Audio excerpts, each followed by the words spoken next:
I'm very disappointed in Darlene. She turned out to be a part-time model and a full-time pickpocket. Film noir wasn't meant to comfort. It was meant to disturb. While Hollywood liked heroes and happy endings, these films showed broken people and brutal consequences. Let's count down 10 film noirs that were too dark for their time, starting at number 10 and ending with the darkest of them all. Number 10, Touch of Evil. Let's start strong.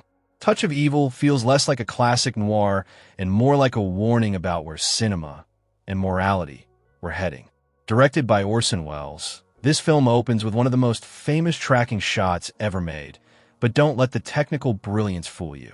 Underneath, this is a filthy, corrupt world with almost no one you can trust.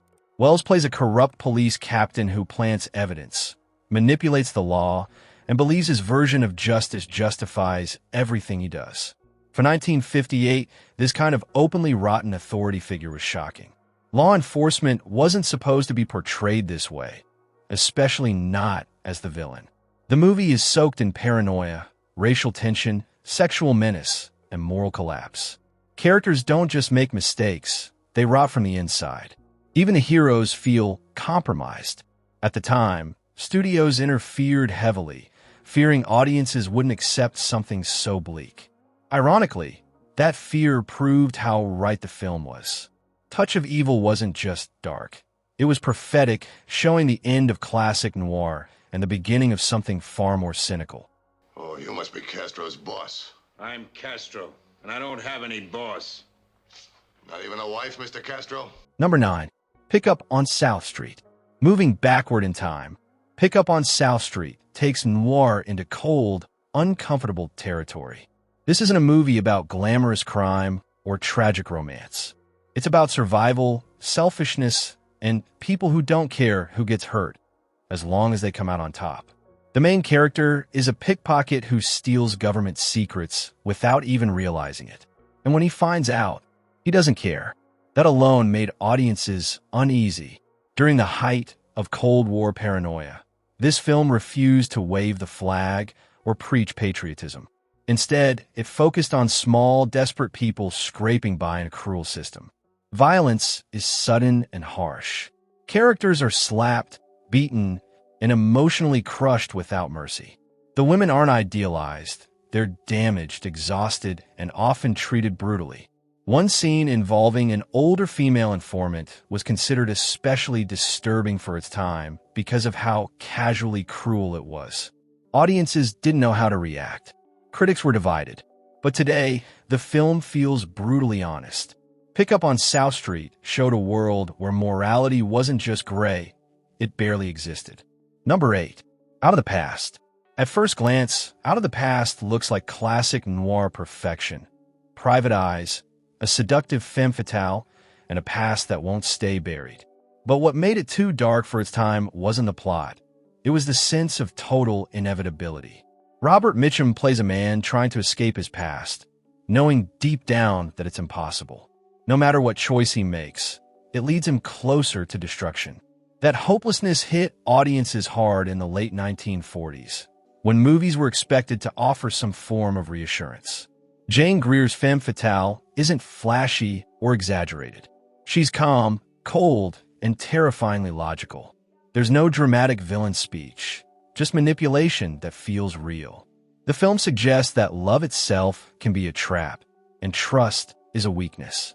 The ending refuses comfort. There's no triumph, no moral victory, only acceptance of fate. That kind of emotional darkness was unsettling at the time. Today, it's considered one of noir's greatest strengths.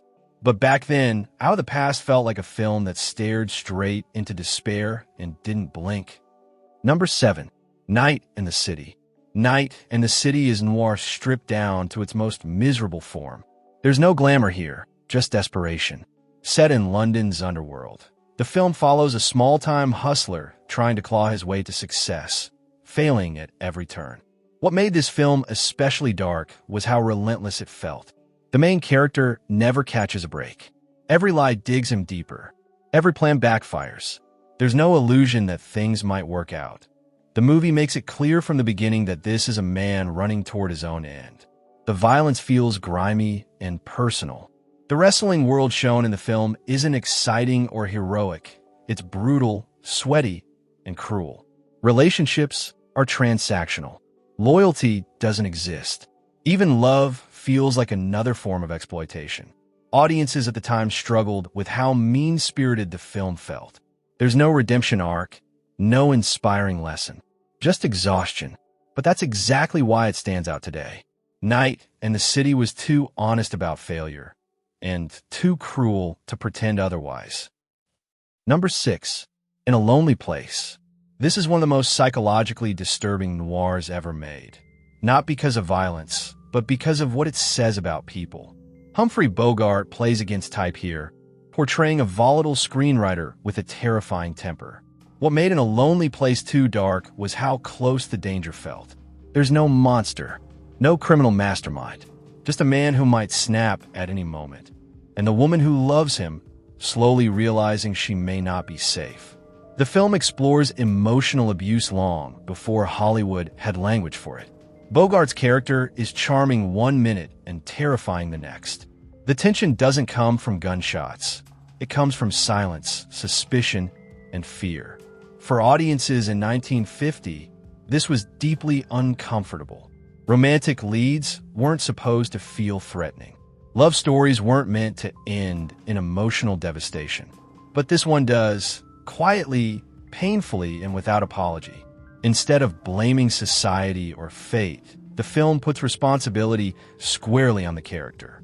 And that honesty made it one of the darkest noirs of its era. Number 5. The Big Heat. If noir had a breaking point, The Big Heat might be it. This film explodes with rage. It's about revenge, corruption, and violence that feels shockingly personal. The most infamous moment, a woman having boiling coffee thrown in her face, stunned audiences. This wasn't stylized violence. It was cruel, sudden, and horrifying. For the early 1950s, it crossed a line. But the film doesn't stop there. Authority figures are corrupt. The justice system is compromised.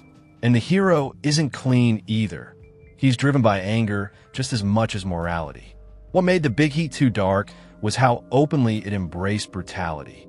It didn't soften the consequences or offer comforting speeches. Pain was permanent. Damage lingered. Audiences weren't ready for a noir that felt this angry. Today it feels bold and fearless. Back then it was shocking and unforgettable. Number 4. Born to Kill. Born to Kill is disturbing because it doesn't try to justify anything. The main character is violent, impulsive, and cruel, and the film never pretends otherwise. This isn't a tragedy anti-hero story. It's about a man who enjoys hurting people. The women around him aren't saviors. They're drawn to him despite knowing better, which makes the film even more unsettling. Hollywood usually punished characters like this with clear moral messaging. But Born to Kill feels almost fascinated by its monster. That ambiguity disturbed audiences. The film suggests that evil doesn't always announce itself. Sometimes it's charming. The relationships are toxic, obsessive, and destructive. There's no romance here, just mutual ruin. For 1947, this level of emotional ugliness was shocking. The film was criticized for being immoral, but that criticism proves its power. Born to Kill didn't want approval. It wanted honesty, no matter how ugly it looked. Number 3. Scarlet Street. This film destroyed reputations when it came out, and that tells you everything. Scarlet Street follows a meek man manipulated into crime and humiliation by a woman who doesn't care if he lives or dies. What made it too dark wasn't just the crime, it was the cruelty. The main character is emotionally tortured long before anything illegal happens. He's mocked, used, and discarded. The film suggests that goodness doesn't protect you. It makes you vulnerable. That idea was deeply unsettling in post-war America. The ending is especially brutal, offering psychological punishment instead of legal justice. There's no peace, no forgiveness, just endless guilt. Banned in several places, Scarlet Street was considered morally dangerous.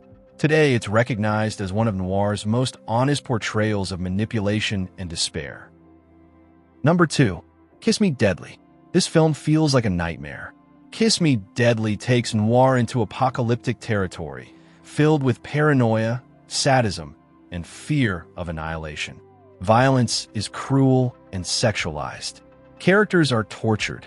Trust is non-existent. Even a mystery itself feels poisonous.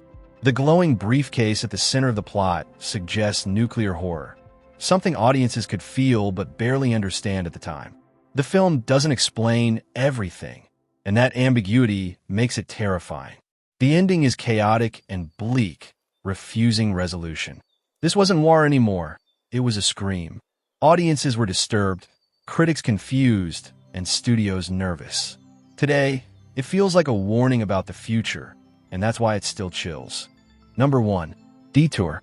And number 1 is Detour, the darkest noir because it feels completely hopeless, a film where fate seems determined to crush anyone who dares hope for a break.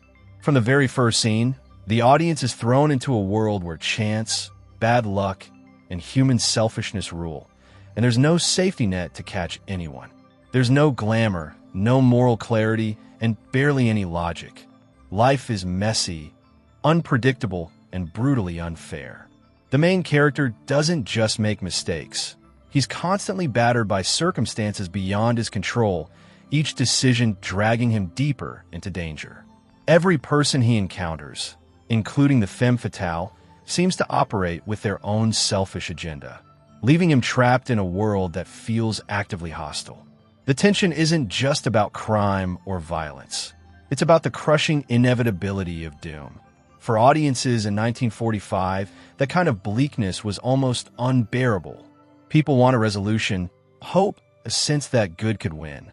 Detour gave none of that, only despair. That's why it isn't just a noir classic. It's a relentless meditation on fate and human vulnerability, and the darkest of them all. Film noir dared to show what other movies were afraid to admit. That life isn't fair, people are flawed, and darkness doesn't always have an exit. These films were too honest for their time, and that's exactly why they still matter today. So now I want to ask you, which of these noirs do you think feels the darkest even today? Or is there one you think should have been on this list? Drop your thoughts in the comments. Hit like if you enjoyed the countdown, and subscribe for more deep dives into cinema shadows.